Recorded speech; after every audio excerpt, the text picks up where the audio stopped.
place et sois le bienvenu. Amen, amen, amen.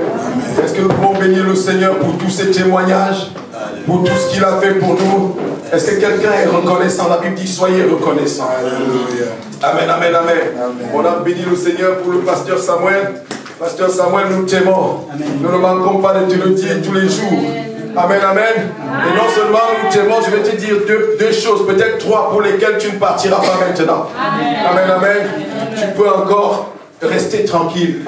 Maman, tu peux rester tranquille. Le pasteur est encore là. Amen. Je veux que tu sois comme le... Je te l'ai toujours dit à deux, entre toi et moi. Je veux que tu sois comme le Samuel de la Bible. Il y a deux choses qui te restent à faire. Amen, amen. Il faut que tu remplisses la fiole, mais après tu remplisses la corne. Amen, amen, amen. Et tu ne l'as pas encore fait et tu ne partiras pas. Amen, amen, amen. Amen, amen, amen. Et nous prierons pour toi. Vendredi, nous avons, je ne sais pas à quelle heure cette histoire s'est passée. C'était quand? Ça s'est passé quand? Hier. Mais vendredi, nous avons intercédé pour toi ici. Amen, amen. Et quand c'est monté dans notre cœur comme ça, nous avons commencé à intercéder pour toi. Et nous allons voir ça tout à l'heure. Je ne sais pas, le Seigneur a peut-être fait des choses comme ça pour que nous prenions conscience. Nous allons parler ce matin. D'ailleurs, permettez-moi de vous saluer. Amen. Est-ce que je peux vous saluer? Je vous salue à mon nom propre. Je vous salue et je vous salue dans le précieux nom de Jésus. Amen. Surtout dans le précieux nom de Jésus. Amen. Nous saluons ceux qui nous écoutent sur les réseaux. Nous vous souhaitons la bienvenue dans cet endroit. Et l'ennemi ne peut pas, le diable ne peut pas envoyer quelqu'un dans un endroit comme ça. Amen, amen, amen. Amen. Et ceux qui viennent même, ils sont démasqués. Ceux qui sont envoyés par le diable et qui viennent, ils ne restent pas longtemps. La Bible dit que le méchant ne peut pas résister dans l'assemblée des saints. Amen. C'est-à-dire qu'il va se cacher, il va se cacher. Même s'il se cache derrière la louange, on va le démasquer. Alléluia. Et il se cache même derrière la parole, on va le démasquer. S'il se cache même derrière les intercessions, on va toujours le démasquer là-bas. Amen, amen, amen. Mais nous célébrons le Seigneur. Amen. Alléluia. Nous célébrons le Seigneur. Nous allons parler aujourd'hui du soutien mutuel dans la communion fraternelle. Je voudrais qu'on examine un peu cette question du soutien.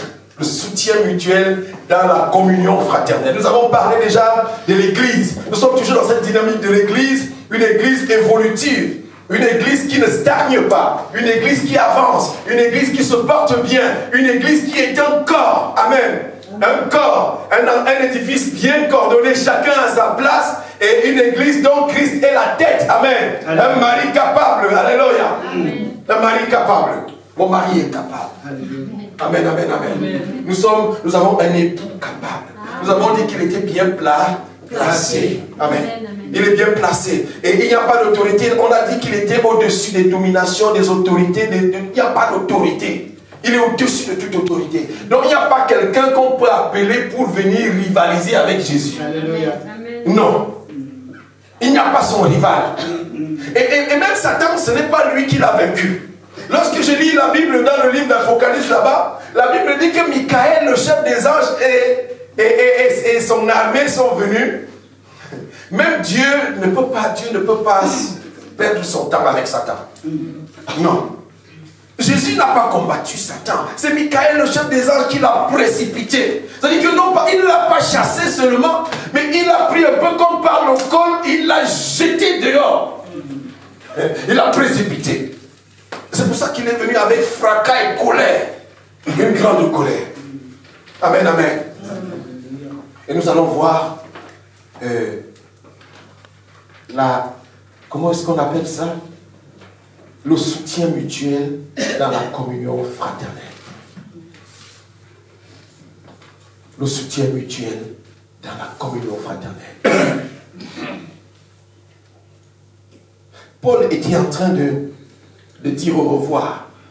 Et cela a suscité une très grande émotion auprès de ceux qui étaient avec lui. Et ils étaient tristes. Ils étaient tristes. Et ils étaient très tristes. Ils étaient tristes.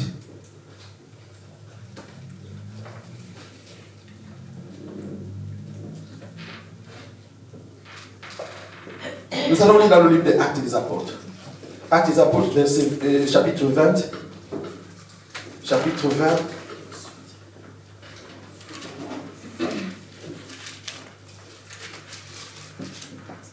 À partir du verset 32, à partir du verset 32 à 35.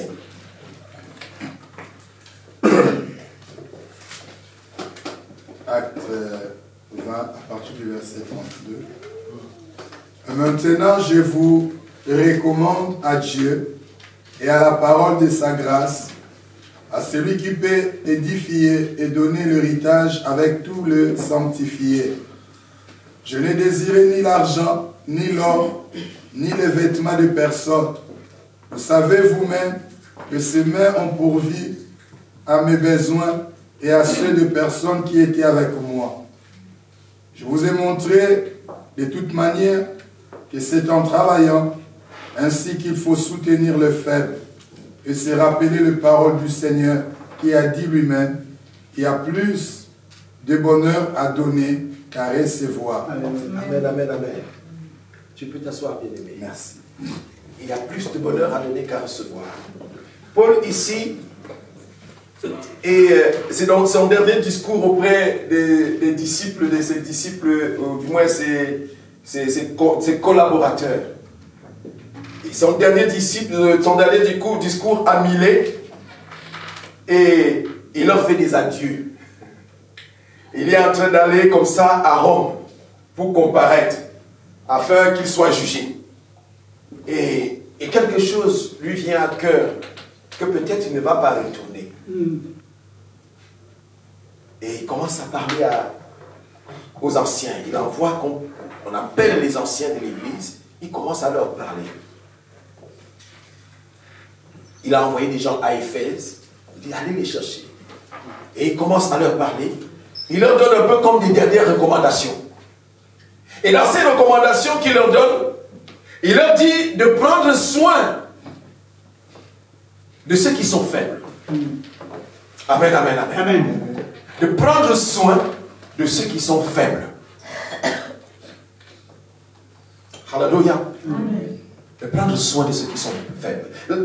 Nous sommes en train de parler du soutien mutuel. Le soutien dans l'église est une chose indiscutable. C'est inéluctable. On ne peut pas discuter dessus. On ne vient pas à l'église pour soi, on finit de suivre et on s'en va. Non. Et la communion fraternelle, nous sommes en train de parler de la communion fraternelle dans l'église du Seigneur. Et nous avons dit qu'il fallait mieux comprendre l'église pour un nouveau départ. Amen. Parce que l'église du Seigneur, ce n'est pas ce que nous voyons dehors. L'église du Seigneur est spéciale. Ce n'est pas un simple rassemblement. C'est un rassemblement des gens qui ressemblent à Jésus. C'est un rassemblement de chrétiens. Amen. Chrétien veut dire comme Christ. Amen. Quand nous chantons souvent chrétien jusqu'à la mort, ça veut dire comme Christ jusqu'à la mort. Alors comment Christ était? Dans le livre de Philippiens chapitre 2, nous avons toujours lu au verset 5, on nous dit d'avoir en nous les sentiments qui étaient en Jésus-Christ. Des sentiments d'humilité, mais c'était aussi des sentiments de compassion. La compassion. La compassion, c'est quoi la compassion? C'est quoi la compassion? C'est de porter les souffrances de l'autre, de se mettre en peine à cause de la situation de l'autre. Amen. Amen. Mais est-ce que nous avons la compassion souvent? C'est-à-dire quand il arrive quelque chose à un frère, à une soeur dans l'église, est-ce que nous avons compassion? Est-ce que nous nous mettons à sa place? Est-ce que nous portons avec lui sa douleur? C'est de ça qu'il s'agit. Lorsqu'on est venu appeler Jésus-Christ, on lui dit, ton ami Lazare est mort. Amen. Amen. Jésus retarde quelques jours et il arrive 3 jours après. Et quand il arrive, Marthe commence à se lamenter. Elle dit: si tu avais été là, Seigneur, celui que tu aimais tant ne serait pas mort. Et Et Jésus lui demande, ne t'ai-je pas dit que je suis la résurrection? Et lui dit, si, tu me l'as dit. Mais il est mort, ça fait 4 jours qu'on l'a enterré. Il doit sentir déjà. Il sent déjà mauvais. Quand la situation d'un frère à l'église sent mauvais, qu'est-ce que tu fais? Qu'est-ce que tu fais? Est-ce que tu le renvoies au calendrier grec? Est-ce que tu tournes sa page? Christ aurait pu tourner la page de Lazare. Il était déjà mort. Ça faisait 4 jours qu'on l'avait enterré. Amen. Amen, amen. Mais qu'est-ce que Jésus-Christ fait? Jésus-Christ est d'abord ému de compassion. Et la Bible même nous dit que Jésus pleura. Amen. Jésus pleura. Et quand il pleure, il ne pleure pas parce que Lazare est mort. Il pleure parce que les autres ont de la pitié, ou du moins, ils sont dans la désolation. Il a compassion de leur situation. Amen, amen, amen. Amen. Jésus-Christ n'est pas dans la désolation en pleurant. Non. Il a compassion de ceux qui pleurent, de ceux qui souffrent. Et il voit les sœurs de Lazare dans la souffrance. Et il voit qu'en réalité, ils ne comprennent pas véritablement qui est en face d'eux. Il dit, ne t'ai-je pas dit que je suis la résurrection? Il dit, oui, je crois que les morts et les vivants seront ressuscités. Il dit que non maintenant. Non maintenant. Amen. Il dit, où l'avez-vous enterré? Où est-ce que vous l'avez enterré? Est-ce qu'il y a des frères ici qu'on a enterrés quelque part? Nous-mêmes, particulièrement, nous les avons enterrés. On a déjà jugé leurs problèmes, on les a mis de côté. Amen. Jésus recherche cela. Amen, amen, amen. Jésus recherche cela, il a compassion de cela, parce qu'il veut les ressusciter de là où on les a mis. Et quand il est arrivé là, au tombeau de Lazare, il a dit, Lazare, la Bible dit qu'il a crié d'une voix forte. Non, mais c'est pas parce qu'il ne pouvait pas l'appeler doucement, mais c'était un peu la révolte de Jésus. Jésus est révolté, mais comment est-ce que je suis là? Et il dit, Lazare, sort. La Bible dit que le mort sortit, enveloppé de bandes. Amen, amen. Il a dit, déliez-le et laissez-le aller. Alléluia. Le soutien mutuel dans la communion fraternelle. Il dit maintenant, Paul, il dit maintenant, je vous recommande à Dieu et à la parole de sa grâce et à celui qui peut édifier et donner l'héritage avec tous les sanctifiés. Il dit, je n'ai pas désiré de l'argent, ni l'or, ni les vêtements de personne. Il dit, je ne suis pas venu à l'église pour mendier. Je ne suis pas venu à l'église parce qu'en fait, l'église n'est pas un endroit où on vient mendier. L'église n'est pas un endroit pour venir faire pitié. L'église est un endroit de communion avec Dieu. Amen. Amen, amen, amen. Amen. L'église est un endroit de communion avec Dieu. Où même le fou a sa place. Amen. Amen.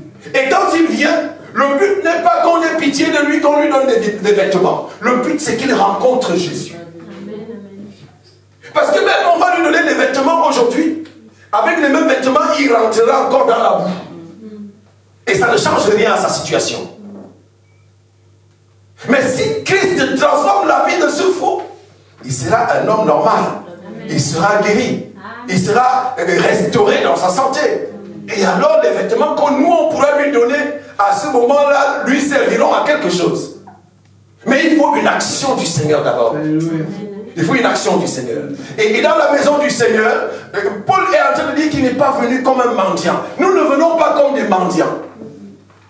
Nous ne venons pas comme des mendiants.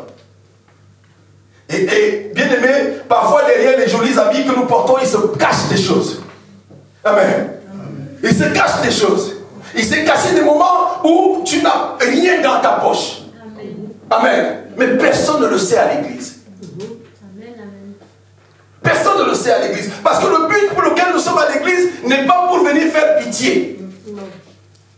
C'est la rencontre avec Dieu. C'est la vie en communauté avec Dieu. C'est de venir se réjouir dans la maison de Dieu. David disait, je suis dans la joie quand on me dit, allons dans la maison de mon Père. Parce que que là-bas, il y a la joie, il y a la louange, il y a l'adoration, il y a une atmosphère de miracle. Amen. Une atmosphère de miracle.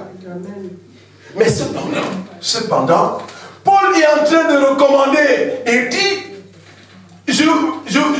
vous savez vous-même que ces mains, il leur montre ses mains. Il dit, vous savez que ces mains ont pourvu à mes besoins et à ceux des personnes qui étaient avec moi. Amen, amen, amen. Amen. Mais il exhorte chacun de nous à pourvoir aux besoins de tous, d'abord de nos propres besoins. Amen. Que chacun se prenne en charge. Amen, amen. Autant que cela est possible, mais aussi qu'il prenne en charge ceux qui sont à côté sans que cela lui demande quoi que ce soit. Amen. Amen. Paul veut nous inciter à considérer la situation des autres sans que personne ne nous demande. Amen, amen, amen. Alléluia. Et en cela, on peut bénir le Seigneur ici parce que dans ce lieu, on n'a pas besoin de demander. Il y a des hommes ici spirituellement éveillés qui savent regarder les situations et qui appellent souvent, parfois sans alerter, sans ébruiter ces situations, qui appellent souvent quelques personnes et disent, voilà, nous avons tel frère, nous avons constaté que, parfois sans que le frère se rende compte, sans que le frère le sache, sans que le frère ait même fait la demande. Et on le surprend. Parfois, il n'a pas envie de prendre. Amen. Amen. Mais c'est ça le soutien. Et ce soutien ne commence pas d'abord par les dons matériels. C'était d'abord un soutien dans la prière. Amen, amen, amen. Un soutien dans la prière.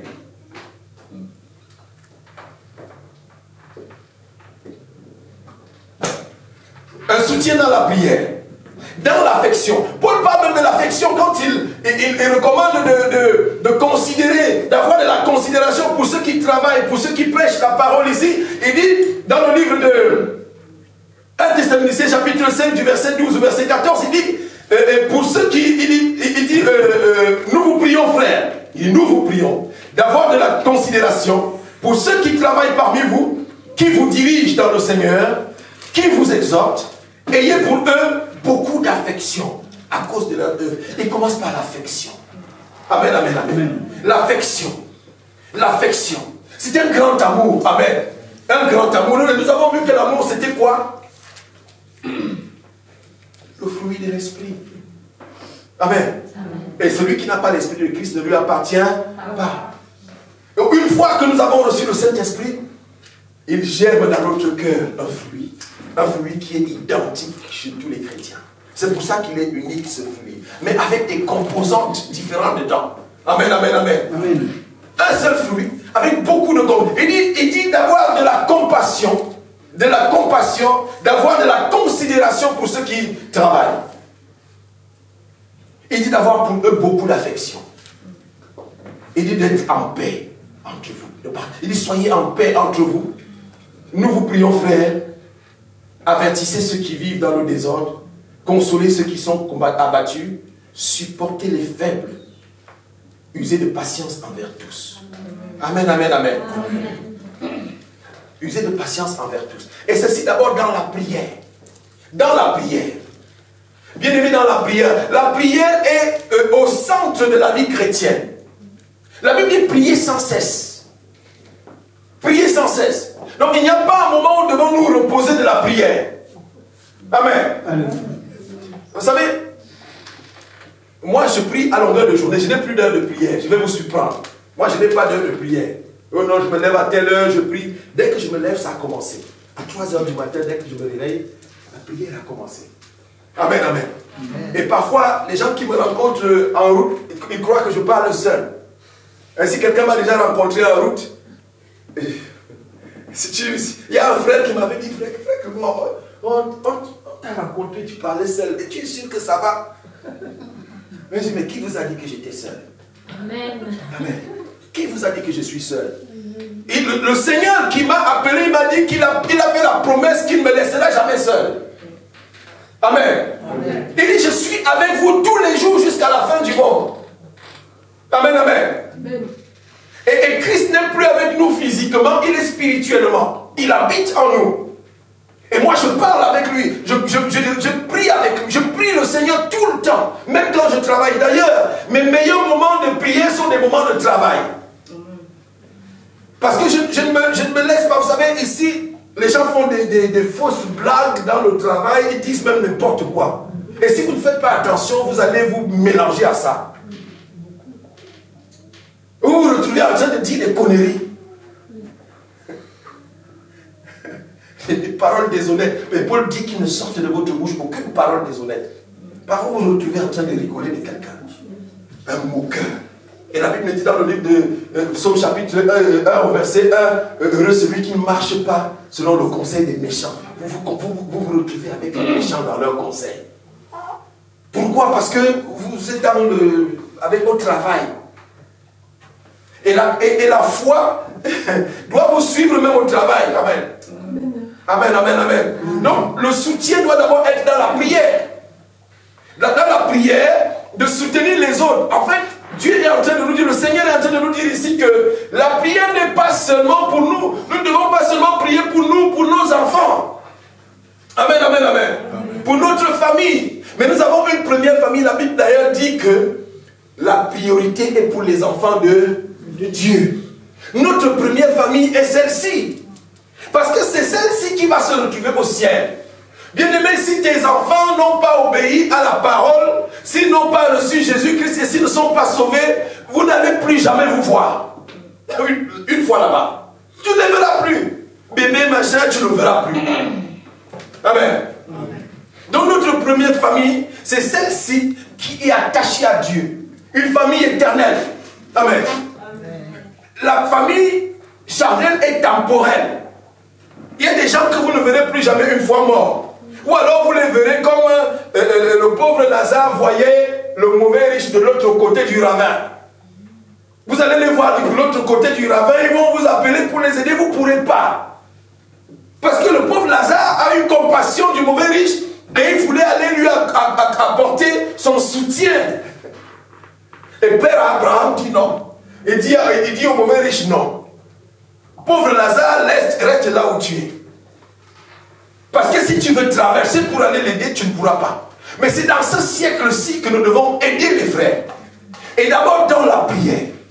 Et la prière qui marche pour certaines choses peut marcher pour toutes les choses. Amen, amen, amen. Amen. Amen. Nous devons prier pour la protection des frères. Nous devons prier pour ceux qui sont malades. Quand un frère ne va pas bien, on prie. On prend même un jeûne. On prend un jeûne. Mais combien de fois tu as pris un jeûne pour un frère qui est malade? Combien de fois? Combien de fois tu as pris 2 minutes seulement pour prier pour un frère que tu n'as pas vu à l'église depuis 2-3 fois déjà? Amen, amen, amen. 2 minutes pour prier pour un frère. 2 minutes. Si vous voyez les prières de Jésus, ce n'était jamais des prières qui dépassent. Parce que même le Notre Père, qui est la prière la plus longue de Jésus, il ne fait pas 15 secondes. Amen. Non mais si tu prends 2 minutes de ton temps pour prier pour un frère, tu t'es investi sérieusement dans la vie de ce frère. Amen. Mais est-ce que tu le fais? Est-ce que tu y penses même? Est-ce que tu y songes? Amen, amen, amen. Et il parle d'avoir de l'amour. Avoir de l'amour. Avoir de l'amour. De l'affection. Il parle même quelque part de l'amour, de l'affection chaleureuse. Un amour ardent. Un amour ardent. Un amour bouillant. Amen. Ce n'est pas seulement l'amour qui nous invite à manifester, c'est un amour ardent, un amour bouillant. Amen, amen, amen. Un amour bouillant pour soutenir les frères dans leurs épreuves. Dans leurs épreuves. Quand un frère est dans l'épreuve et quelqu'un a perdu un membre de sa famille et il est dans la douleur, nous devons prier que Dieu le console. Quelqu'un a un membre de la famille qui est malade depuis un moment, tu as pris des nouvelles, tu n'as plus jamais pris de nouvelles. Dans le secret, tu te mets à genoux devant le Seigneur pour prier, pour réclamer la guérison de ce frère. Amen, amen, amen. Amen. Amen. Nous devons prier comme ça. Même lorsque nous voulons même venir sur le plan matériel et que nous voulons faire des demandes, parce que les gens viennent à l'église quand même pour faire des demandes aussi. On ne peut pas leur empêcher de le faire. Mais bien aimé, avant de faire la demande, lorsque tu as trouvé un donateur potentiel, amen, ne commence pas à aller le voir. Allez le voir. Un frère, je vois un frère, je sens que lui, c'est sûr qu'il peut m'aider. Hein? Quand je vois le frère, l'évangéliste Aimé, je sens qu'il peut m'aider. N'est-ce pas, évangéliste? Je sens ça. Je sens très fort que tu peux m'aider. Amen. Amen. Je sens aussi que son excellence peut m'aider. Mais je ne me précipite pas de venir te voir pour m'aider. Amen, amen. Parce que, comme j'ai dit, derrière les beaux vêtements que nous portons, il y a souvent des problèmes. Amen, amen. Moi, j'ai une famille grande. Amen. Et quand, en dehors des problèmes que j'ai administrativement, oui, ils viennent piocher tout le temps. Ils prennent tout. Quand ça arrive, ils prennent tout. Amen. Mais j'ai des problèmes de famille. Amen, amen, amen. D'ailleurs, je suis le chef de ma famille depuis 45 ans, depuis 1979. Je suis le chef de ma famille. Et donc, tout ce qui concerne la famille, on me demande d'abord. Quand quelqu'un est malade, c'est moi qu'on appelle d'abord. Et puis maintenant, j'ai des sœurs qui ont fait des enfants et même d'autres sont mortes. Ils ont laissé ses enfants et ces enfants sont à moi. Ils portent même, si vous regardez le nom du père, vous allez trouver mon nom. Ah oui. Oui, vous allez trouver mon nom. Et il faut que tous ces enfants-là, quand ils tombent malades, on vous appelle, on vous dit que non, si tu le fais, parce que le traitement est fini et il faut. En réalité. Donc, parfois le salaire est, avant même qu'il arrive, il est déjà hypothéqué. Certains vous appellent même, j'ai des nièces qui m'appellent vers la fin du mois, elles me disent qu'elles sont à l'hôpital, elles font des photos, des vidéos avec la perfusion. Seigneur. Amen. Bon, alors, mais seulement, tu te dis, si je laisse, si je ne lui donne pas, et qu'il arrive par mégarde, quelque chose, tu auras la culpabilité toute ta vie. Toute ta vie. Et tu te dis, bon, ok, je ne vais pas acheter 3 kilos de poisson et je vais mettre ça là-bas. Amen, amen, amen. Je vais mettre ça là-bas. Mais alors, quand tu as vu, quand tu as déjà trouvé, quand tu as identifié un donateur potentiel, que ce soit à l'église ou en dehors de l'église, j'ai envie de te dire de commencer à prier pour lui. Amen, amen, amen. Tu commences à prier pour lui, que Dieu le bénisse. Parce que tu sens qu'il est potentiellement bénissable. Et qu'il peut te bénir. Tu dis, Seigneur, j'ai détecté un donateur potentiel. Et j'ai besoin que tu le bénisses. Seigneur, bénis-le. Bénis-le de toutes sortes de bénédictions. Comme les gens écrivaient à Gaius. Il disait, toi que j'aime de tout mon cœur, je prie je souhaite que tu prospères à tous égards. Amen. Tu vas commencer à prier pour cet homme-là, qu'il prospère à tous égards. Amen, amen, amen. Frère Yves, je veux que tu prospères à tous égards. Parce que je sens que... Amen. Parce que je sens que tu peux m'aider. Amen. Et je souhaite que tu prospères à tous égards. Et je suis en train de dire comme ça que tes affaires prospèrent. Amen. Que tes contrats se multiplient. Amen, amen.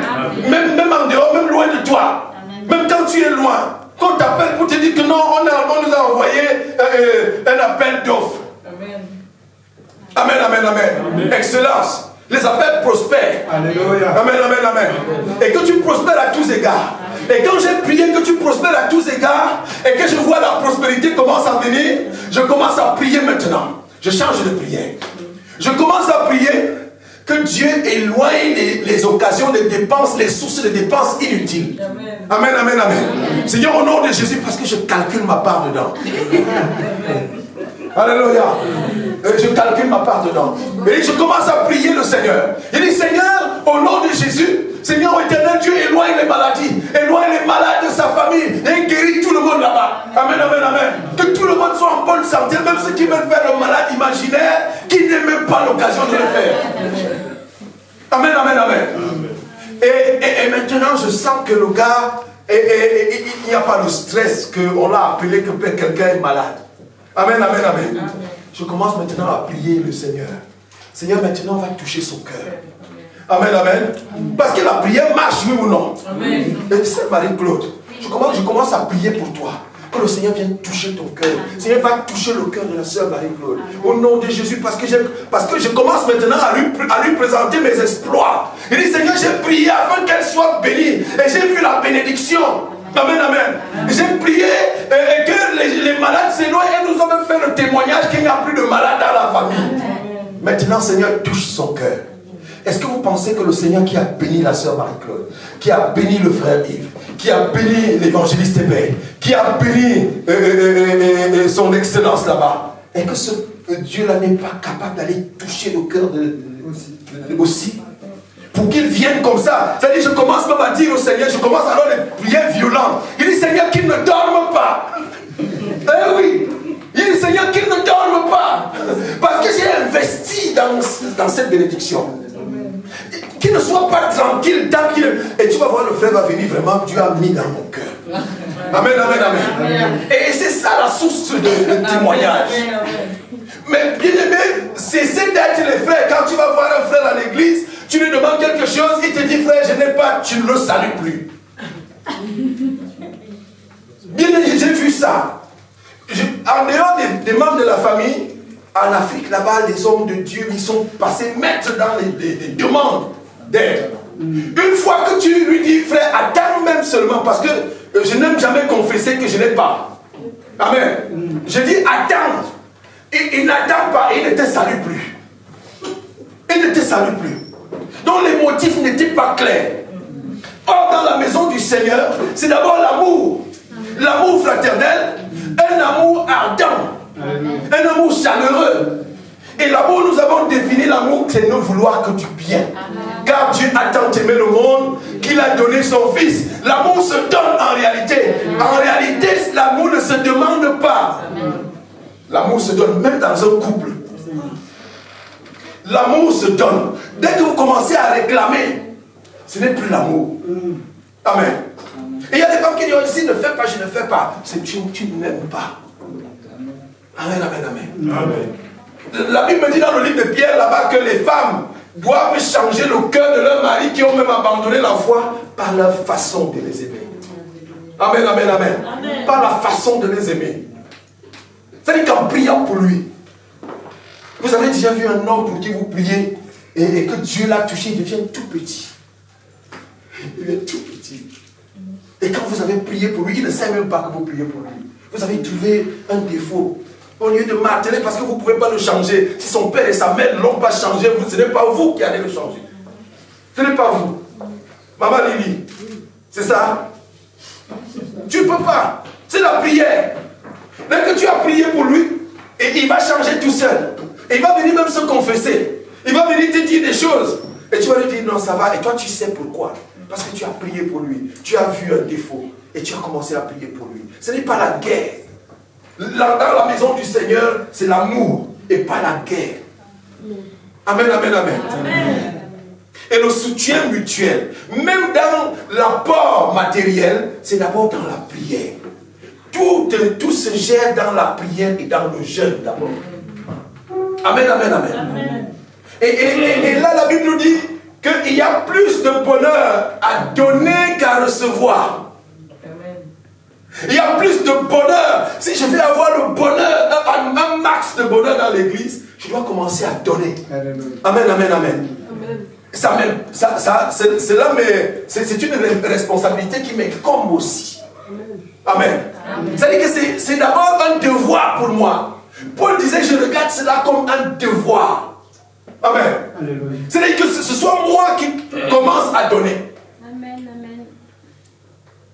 Et si tu donnes et que les gens méprisent, il y a aussi le mépris des frères. Amen. La Bible dit que la charité du grand nombre refroidira. Pourquoi? Parce que l'iniquité se sera accrue. Mais il dit, celui qui persévérera jusqu'à la fin sera sauvé. Amen, amen, amen. Il peut arriver que tu offres et on méprise. Mais on ne sait pas quel est le sacrifice que toi tu as fait pour donner ça. Vous savez, il y a des gens qui ne considèrent les choses que quand elles sont grosses, elles sont grandes.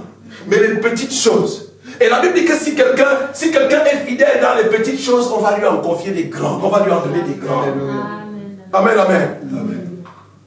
D'être reconnaissant, de savoir recevoir la grâce, même dans les petites choses. Reconnaître la grâce de Dieu, même dans les petites choses. L'église va avancer. Et il faut que ce sentiment-là habite l'église. Amen. Alléluia. Ces sentiments-là habitent l'église. Que nous puissions être dans le soutien dans la prière d'abord, et aussi le soutien matériel. Avec chacun apportant selon ce qu'il s'est résolu dans son cœur, parce que Dieu aime ce qu'il donne avec joie. Amen, amen, amen. Chacun apportant selon ce qui s'est résolu dans son cœur. Parfois, quand Dieu est en train de te parler, Dieu te dit, donne au pasteur tes chaussures là. Je ne sais pas ce qu'il te dit là, c'est pas ce qu'il dit, c'est pas vrai ce que je dis là. Mais parfois tu sens, ça monte dans ton cœur comme ça, hein, non? Et tu commences à lutter avec ça. Parfois c'est même pour ton propre père. Et tu dis de donner à ton père. Il dit, mais comment je vais lui donner? C'est lui mon père, c'est lui qui a l'argent, c'est lui. Il va lui donner quand même. Dieu a préparé certainement quelque chose. Il a préparé. Peut-être que ça va toucher le cœur de ton père à un moment, à un niveau où il ne s'attendait pas. Il va même en faire un témoignage. Est-ce que quelqu'un a déjà senti ça? Et Dieu dit, maman Sylvie, Dieu, ça monte dans ton cœur de donner à papa Émile. Tu commences à parler, dire que lui-même il a l'argent. Je ne vais pas. Mais non. Va lui donner. Peut-être qu'il s'attendait à ça. Peut-être. Amen, amen, amen. Et de ne pas se battre quand Dieu met à cœur. Parce que la foi, c'est dans le cœur. Amen. C'est dans le cœur que le pasteur, je suivais encore une des prédications du pasteur très tard dans la nuit. Et il nous parlait du cœur. Il nous parlait du cœur. Il m'arrive aussi d'aller regarder les prédications et je suivais celle du pasteur. Il nous parlait du cœur. C'est du cœur. Même les dons viennent du cœur. Les mauvaises actions viennent du cœur. Ça monte, avant de passer à l'action, ça monte d'abord dans ton cœur.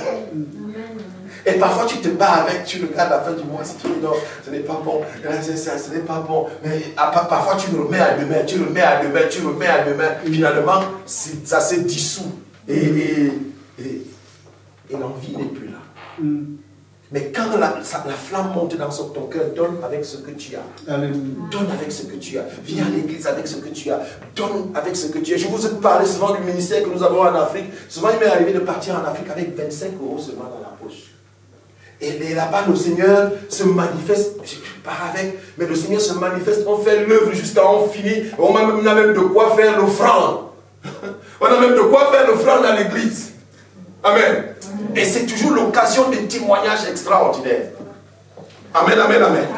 Et nous avons donc besoin de participer, de prier les uns pour les autres, de nous soutenir dans la prière. Nous ne savions pas que cela allait arriver au pasteur. Mais vendredi, ici, il nous est monté dans le cœur de prier pour lui. Amen. Il nous est monté dans le cœur. Mais imaginez donc, si je prie, et toi tu pries, et ici je crois, et si toi tu crois, et si nous prions ensemble, et le Saint-Esprit descendra, et tous nous serons sauvés. Si tu crois, je crois, et nous nous mettons ensemble pour prier. Imagine que tu étais là vendredi, peut-être même il ne serait pas tombé. Amen. L'union fait la force, mais c'est d'abord dans la prière. Mais si nous avons été là, si vous aviez été là vendredi, amen, amen, amen. Si vous avez été là vendredi, notre prière était, la flamme de notre prière aurait été plus grande. Et hier, la chose ne se serait pas passée comme ça. Amen, amen, amen. Mais nous bénissons le Seigneur. Parce qu'il a soutenu le pasteur, il a exaucé les prières élevées à l'instant, il a exaucé les prières que nous avons élevées ici vendredi, il exauce les prières que nous levons les uns pour les autres. Amen, amen. Prions les uns pour les autres, prenons soin les uns pour les autres, les uns des autres. Amen, amen. Marie, prenez soin des femmes dans la prière. Quand vous avez déjà parlé une, deux fois, vous vous rendez compte qu'elle ne fait pas exprès. Même quand vous dites dans votre cœur qu'elle fait exprès, mets-toi dans la prière. Peut-être qu'elle ne fait pas exprès. Parce que j'ai déjà quand même parlé une fois, deux fois, mais elle fait la même chose. Tu te mets dans la prière. Seigneur, je te prie pour ma femme. Seigneur, je lui ai déjà dit l'affaire des chaussures sur la table là. Les chaussures ne se mettent pas sur la table. J'ai déjà enlevé une fois, j'ai déjà enlevé deux fois. Au lieu de me fâcher, Seigneur, je te prie, ô Éternel, va toucher son cœur. Va toucher son cœur. Vous croyez que Dieu est incapable de toucher le cœur de votre femme, de ne plus poser les chaussures sur la table? Et peut-être c'est le sel qu'elle met beaucoup dans la sauce. Elle ne fait pas attention. Elle dit, Seigneur, au nom de Jésus. Au nom de Jésus, mets la mesurette dans sa main. Alléluia. Mets la mesurette dans sa main. Peut-être le mari a tendance à vouloir rentrer tard. Il dit, Seigneur, au nom de Jésus, je mets le dégoût. Je mets le dégoût du dehors là-dedans. On va finir par là. Un homme infidèle qui voulait tromper sa femme, il lui dit qu'il va en mission. Elle lui prépare le sac. Il dit, oh, chérie, bon, ok. Mais elle commence à prier dans la chambre et à haute voix. Elle dit, Seigneur, voilà mon mari qui part en mission, je te le recommande. Au nom de Jésus, tu le gardes. Tu fais réussir la mission. Mais s'il va ailleurs, Seigneur, qui tombe malade là-bas. Et elle a commencé à monter encore la prière à d'autres choses que je saurais vous dire ici. Et le mari lui dit, et je ne parle même plus. En fait, ce n'était pas la mission. Ta prière vient d'avoir de l'action. Une action instantanée. Amen, amen, amen. Est-ce qu'on peut prendre soin les uns des autres dans la communion fraternelle, dans l'amour, dans un amour ardent. Amen, amen. Dans un amour chaleureux, sans querelle, sans querelle. Dans la maison du Seigneur, entre les frères, il n'y a pas de querelle, même entre les époux. Amen. On peut vivre sans querelle. On peut vivre sans querelle. Si chacun s'examine lui-même, je ne vois pas pourquoi on va se quereller. Alléluia. Alléluia. Si chacun s'examine lui-même, je ne vois pas. On va se quereller quand je veux prendre le costume du pasteur, de l'évangéliste, sans lui avoir demandé. Et il va se rendre compte que j'ai déjà fait ça une première fois, une deuxième fois, et que j'ai coutume. Ça devient une coutume. Il va me dire, pasteur, viens. Amen, amen. C'est là que les problèmes commencent. La Bible nous dit de reprendre les frères. Et de reprendre les frères. Il y a des frères, quand tu veux le reprendre, il connaît trop. Et tu veux lui dire, frère, dans la douceur, frère, ne fais pas ce que tu veux faire là. Et frère, ce que tu as fait n'est pas faisable dans la maison du Seigneur. Il te dit que tu n'es rien, surtout quand il a du mépris pour toi. Surtout quand il m'est arrivé comme ça de parler à un frère qui avait manqué de respect à un aîné dans l'église. Je m'en vais le voir en aparté, je lui dis, frère, ne recommence pas ça. Même si demain tu deviens pasteur et que tu as ton église à toi, je te dirai la même chose. N'accepte jamais que quelqu'un fasse ce que toi tu viens de faire. Et c'est devenu une haine jusqu'à ce jour. La relation s'est coupée, juste parce que je lui ai dit la vérité. Amen. Dans la vérité. En essayant de garder le lien de la paix. Le lien de la paix. Amen, dans la paix. Paul, à la fin de son ministère, il donne des conseils à Timothée. Il lui dit de reprendre dans la douceur. Dis dans la douceur. Ne crie pas sur eux. Ne reprends pas, mais crie devant le Seigneur dans la prière. Amen, amen, amen. Sauf à moins que quelqu'un soit rebelle.